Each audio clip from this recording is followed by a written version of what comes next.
In a gentle way, you can shake the world, a quote by Mahatma Gandhi. There is always a beginning for an ending. As the famous saying goes, every success story requires a first step. In our history of independence, it was Mohandas K. Gandhi who took the first step. In an event that would have dramatic repercussions for the people of India, Gandhi, a young Indian lawyer working in South Africa, refuses to comply with racial segregation rules on a South African train and is forcibly ejected at Pietermaritzburg. Born in India and educated in England, Gandhi travelled to South Africa to practice law under a one-year contract in early 1893. Settling in Natal, he was subjected to racism and South African laws that restricted the rights of Indian labourers. Later, he recalled one such incident in which he was removed from a first-class railway compartment and thrown off a train. From there on, he decides to fight injustice and defend his rights as an Indian and a man.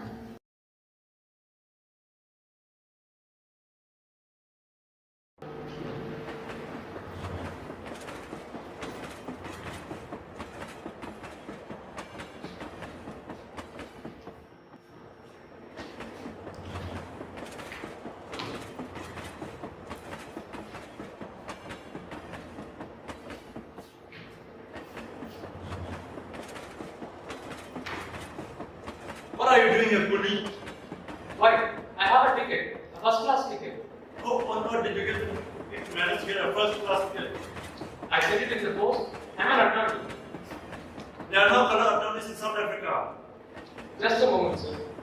You see, I'm Mohandas K. Gandhi. I'm an attorney at law. I'm on my way to Pretoria to conduct a case for attempted infamy.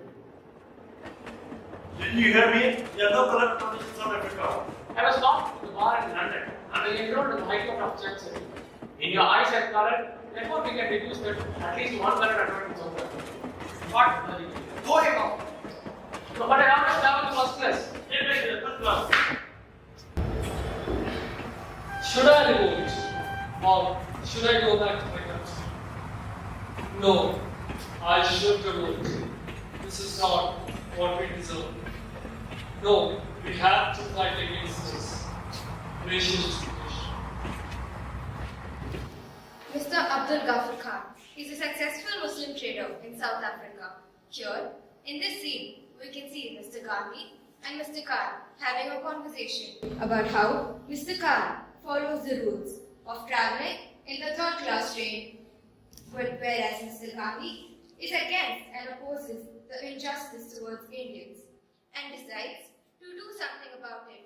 Initially, he wishes to write to the press in South Africa and England and approaches the court too. But you are rich. Why you put up with it? Yes, I am rich, but I am Indian. I am not supposed to travel first class. In England, I was supposed to run. That was England. This is part of an England's empire. Mr. Gandhi, you look at Mr. Khan and you see a successful Muslim trader. Most South Africans see him as an Indian, and vast majority of Indians, especially Hindus like you, were born here to work in mines and harvest crops. Most Europeans don't want them to do anything else. But that is very unchristian. Mr. Gandhi, in this country, Indians are not allowed to walk along the pavement with a Christian. You mean you employ Mr. Baker as an attorney, but he can't walk the street with others? Well, I can. But I risk being kicked into gutter by someone less holy than Mr. Baker. Then it must be fought. We want them to realize that we are all our children of God like everyone else. Allah be praised. And what battalions will you call upon? I will write up to the press in here and in England, and I will use the courts. You cause us a lot of problem. Our position is, We are all our members of the empire, and we came from an ancient civilization. Why don't you walk up the payments like other men? I rather like the idea of an Indian barrister in South Africa. But our communities will support you only if you cause a good deal of trouble. Especially if you cause a good deal of trouble. After publishing the article and letter in the newspaper, they decided to meet in a big ground with their party name, Indian Congress Party of South Africa. After publishing the article and letter in the newspaper, Indian people came together with their wives as well. Then Mahatma Gandhi started telling why they gathered here. With him, Mr. Khan also started speaking to remove the caste, religious and community by burning the passes, and he arrested also. After that, Mahatma Gandhi started burning the passes, due to which he was beaten severely. There's the English reporter. I told you he would come. You said your articles would draw thousands of people. At least some of the Hindus brought their wives. No, I asked my wife to organize that. Some of them are leaving. Ladies and gentlemen, we have asked you to gather here to help us proclaim our right to be treated as equal citizens in the empire. We do not see conflict. We know the strength of the forces against us. Know that because of them, we can only use peaceful means. But we are determined that justice will be done. The symbol of our status is embodied in this pass, which we must carry at all times, but Europeans have not. The first step towards changing our status is to eliminate the difference between us. And now, You write brilliantly, but you have to learn how to handle humanity. We do not want to ignite the fear or hatred of anyone. But we ask you, Hindus, Muslims and Sikh, to help us light up the sky and the minds of the British authorities with our defense of the injustice. We will now burn the passes of our committee and its supporters. We ask you to put your passes on the fire. You idiot! These passes are government's property, and I will arrest anyone who burns them. Take him away!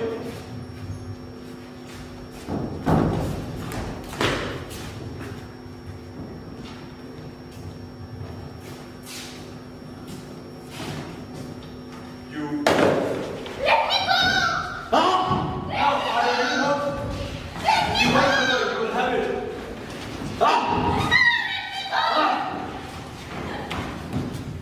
Gandhi is seen addressing a throng of people consisting of Indians and a few white military officials. Gandhi sets the pace of the speech addressing the evil setbacks of the new smart law that has come into existence that would blatantly permit the whites to barge into Indian households and incarcerate men and women.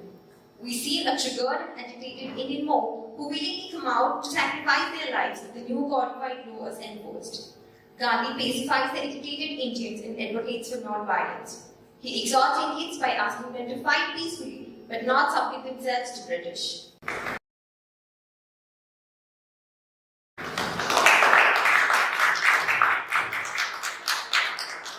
I want to welcome you all, every one of you. We have no secrets. Let us begin by clear General Smart's new law. In this law, every Indian must be fingerprinted like criminals, every man and women, and no marriage other than a Christian marriage considered as valid. And a policeman passing an Indian building, I will not call them by homes. They may enter and demand the card at any time. And he does not have to stand at the door. He may enter. Sure or not, if any man touches my home or my woman, I kill them or I stab him. I say, talk means nothing. Here is few officials who disgrace our Indian women. Let them think twice before they think of such talk. In course, I will be willing to die. I embrace such courage and I need such courage. Because in this cause I am too prepared to die. But my friend, we are not prepared to kill anyone, whatever they do to us. But we should not give our fingerprints. They will imprison us, they will torture us, and they will seize our possession. But they can't take our self-respect until we give it to them. How can they do this, sir? They beat us. They torture us. I am asking you to fight against against their anger, not to provoke it. We will receive them by their injustice. It hurts. Every feeling hurts. And we cannot lose. We cannot. They even torture my body. They break my bones. They take my dead body, but not my obedience.